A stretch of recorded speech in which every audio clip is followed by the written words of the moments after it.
साल 2026 में इजरायल और ईरान के बीच तनाव एक बार फिर दुनिया की सबसे बड़ी अंतर्राष्ट्रीय खबरों में शामिल हो गया है। दोनों देशों के बीच लंबे समय से चली आ रही राजनीतिक और सैन्य दुश्मनी अब खुली टकराव की स्थिति में बदलती दिखाई दे रही है। इस बढ़ते संघर्ष ने पूरे मध्य पूर्व क्षेत्र में अस्थिरता बढ़ा दी है और दुनिया भर के देशों को चिंता में डाल दिया है। संघर्ष की पृष्ठभूमि। इजरायल और ईरान के बीच दुश्मनी कोई नई बात नहीं है। 1979 की ईरानी क्रांति के बाद दोनों देशों के संबंध खराब हो गए थे। क्रांति के बाद ईरान की नई सरकार ने इजरायल के खिलाफ कड़ा रुख अपनाया और उसे क्षेत्र के लिए खतरा बताया। दूसरी ओर इजरायल ने भी ईरान की बढ़ती सैन्य शक्ति और परमाणु कार्यक्रम को अपनी सुरक्षा के लिए गंभीर खतरा माना। पिछले कई वर्षों में दोनों देशों के बीच कई बार अप्रत्यक्ष टकराव हुए हैं। इनमें साइबर हमले, गुप्त सैन्य ऑपरेशन और क्षेत्रीय सहयोगी समूहों के माध्यम से संघर्ष शामिल रहे हैं। लेकिन 2026 में हालात और ज़्यादा गंभीर हो गए। 2026 में बढ़ा सैन्य तनाव। 2026 की शुरुआत में खबरें सामने आईं कि इजरायल ने ईरान के कुछ सैन्य ठिकानों और परमाणु कार्यक्रम से जुड़े ठिकानों पर हवाई हमले किए। इन हमलों का उद्देश्य ईरान की सैन्य क्षमता को कमज़ोर करना और उसके परमाणु कार्यक्रम को रोकना बताया गया। इन हमलों में मिसाइल ठिकाने, सैन्य अड्डे और कुछ रणनीतिक केंद्र निशाना बने। रिपोर्टों के अनुसार कुछ सैन्य अधिकारियों की भी मौत हुई और कई ठिकानों को नुकसान पहुंचा। ईरान ने इन हमलों की कड़ी निंदा की और इसे अपनी संप्रभुता पर हमला बताया। ईरान की जवाबी कार्रवाई।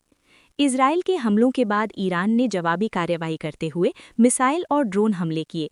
इन हमलों का लक्ष्य इजरायल के सैन्य ठिकाने और रणनीतिक स्थान बताए गए। इजरायल की उन्नत एयर डिफेंस प्रणाली ने कई मिसाइलों को हवा में ही नष्ट कर दिया, लेकिन कुछ मिसाइलें अपने लक्ष्य तक पहुंचने में सफल रहीं।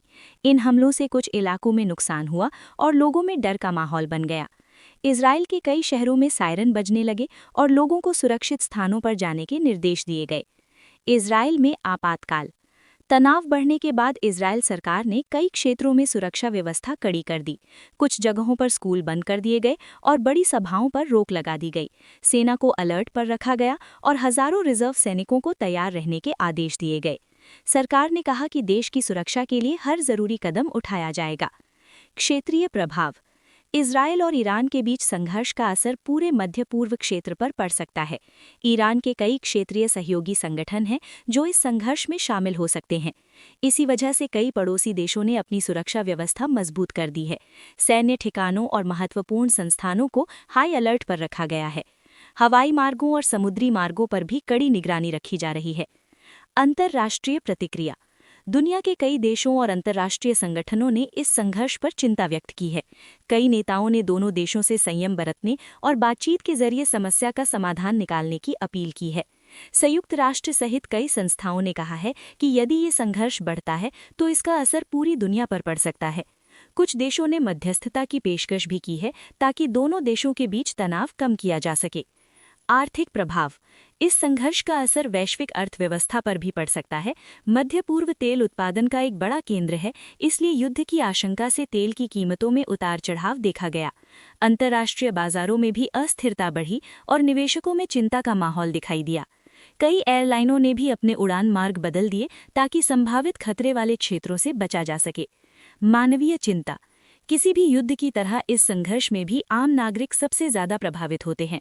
मिसाइल हमलों और हवाई हमलों के कारण लोगों में डर और असुरक्षा की भावना बढ़ गई है।